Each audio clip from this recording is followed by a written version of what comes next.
Hoje o Minas Rio Receitas desembarca na Confeitaria Colombo. Em 1894 foi fundada e já está aí há mais de um século, sendo uma das casas mais respeitadas do país e sendo uma das mais lindas do mundo. Também se tornou um patrimônio cultural e artístico da cidade. Não tem como falar da história dessa confeitaria sem associar a história urbana do Rio de Janeiro. No final do vídeo apresento essa história contada por eles mesmos. No dia da minha visita, o segundo andar não estava aberto, porque tem um salão também lá para receber, mas era suficiente, né, de acordo com a demanda nesse dia. Mesmo assim, a gente fica encantado que são tantas vitrines com doces, sorvete, que encantou a Rainha Elizabeth da Inglaterra quando esteve aqui no Brasil.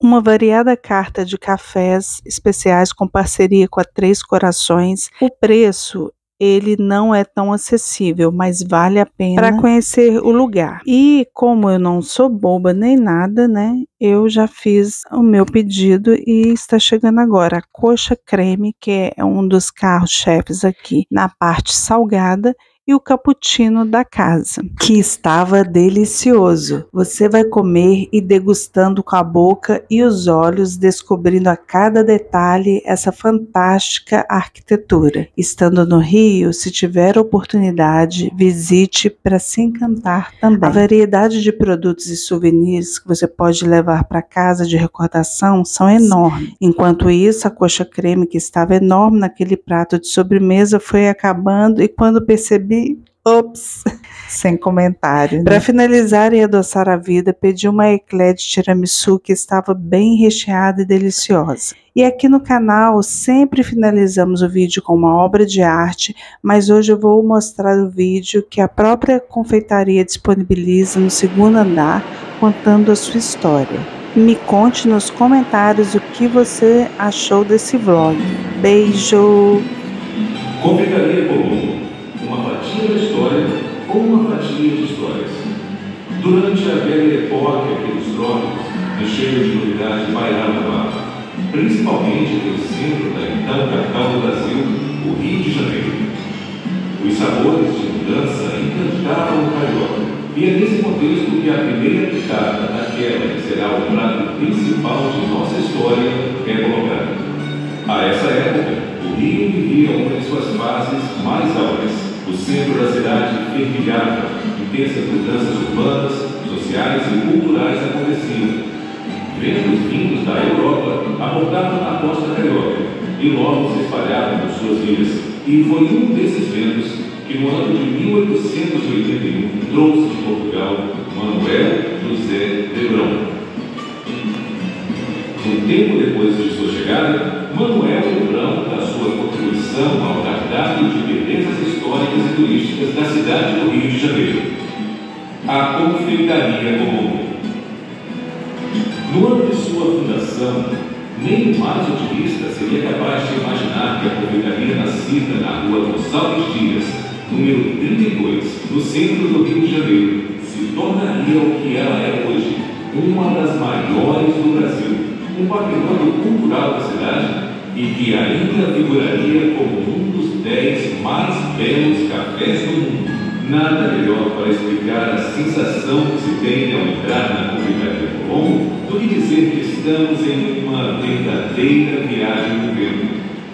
As pessoas chegam aqui contando histórias de infância e eu comecei a pesquisar as coisas, saber pessoas que trabalhavam na Confeitaria Colombo, saber, por exemplo, Machado de Assis frequentava a casa, Olavo Bilac, tudo começou com uma briga com Olavo Bilac, e ele passa a frequentar a casa, os colegas passam a frequentar a Confeitaria Colombo, aí o missionário da sociedade começa a frequentar a casa, e aí o fundador começa uma grande reforma, porque ele começa a reagir, mas com o espaço para tanta gente, porque esse piso onde nós estamos, na verdade, é um depósito, e aí ele começa uma grande reforma em 1913 e foi terminar em 1919. Deixando a Confeitaria Colombo como um pedaço da Europa aqui dentro do Rio de Janeiro. Sua arquitetura e decoração em arte nouveau, seus enormes espelhos de cristais trazidos da Bélgica e que foram levados em carro de boi do Porto do Rio até as dependências da confeitaria durante seu piso português e suas bancadas em mármore italiano,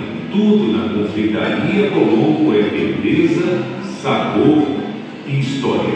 E por falar em sabor e história, ali em seus salões, logo abaixo do teto com seus enormes vitrais, inúmeros debates ocorreram, decisões históricas e políticas foram tomadas, grandes banquetes foram oferecidos a grandes personalidades, como o rei Alberto da Bélgica e a rainha Elizabeth da Inglaterra, rainha que, inclusive, em um banquete, experimentou o sorvete de bacuri da Colombo e se apaixonou.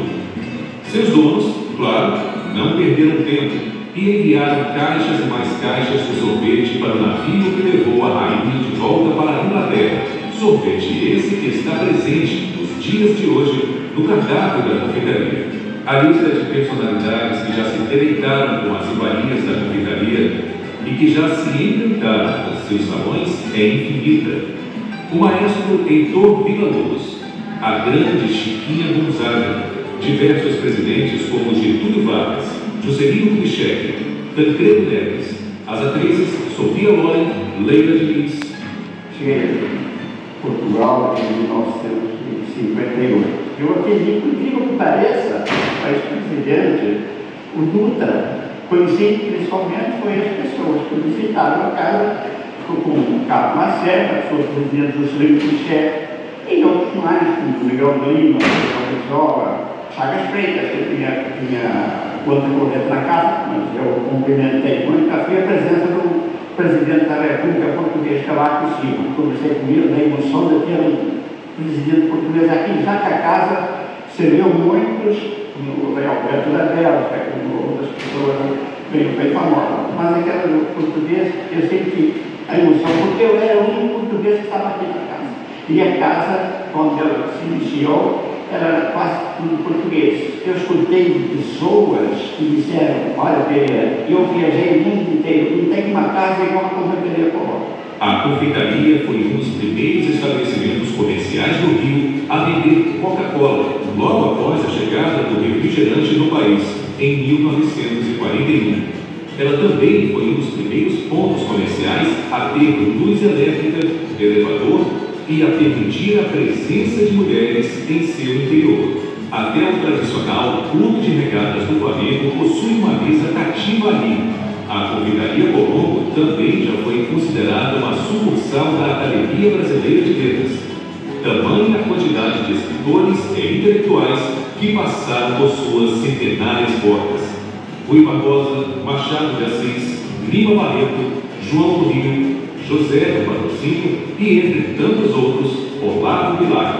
Este, uma das principais lideranças e expressões do parnasianismo no Brasil, pode ser considerado um dos grandes responsáveis pelo grande sucesso e crescimento da confeitaria Colombo. Conta a história que o poeta era frequentador de uma confeitaria que rivalizava com a Colombo. Um dia, Olavo Bilac se desentendeu com o gerente dessa confeitaria por conta do recheio de uma empada. Depois deste ocorrido, Olavo Bilac então rumou para a Colombo. Lá foi recebido por Manuel Lebrão e fez dos salões da confeitaria seu novo corpo e de seus amigos e seguidores também. É difícil até de dizer, porque você, quando começa a trabalhar aqui todo dia, como eu tenho, você começa a entrar no ritmo e você não percebe muito a grandiosidade disso aqui, está participando disso aqui. Isso é muito importante. Eu, então, de vez em quando nós ainda não abrimos, eu de vez em quando sento ali embaixo e fico olhando para aqueles espelhos e tudo, fico imaginando como é que foi isso tudo e que hoje nós estamos aqui tomando conta disso aqui, porque eu digo sempre que nós não somos donos, nós estamos donos, e vamos passando para frente.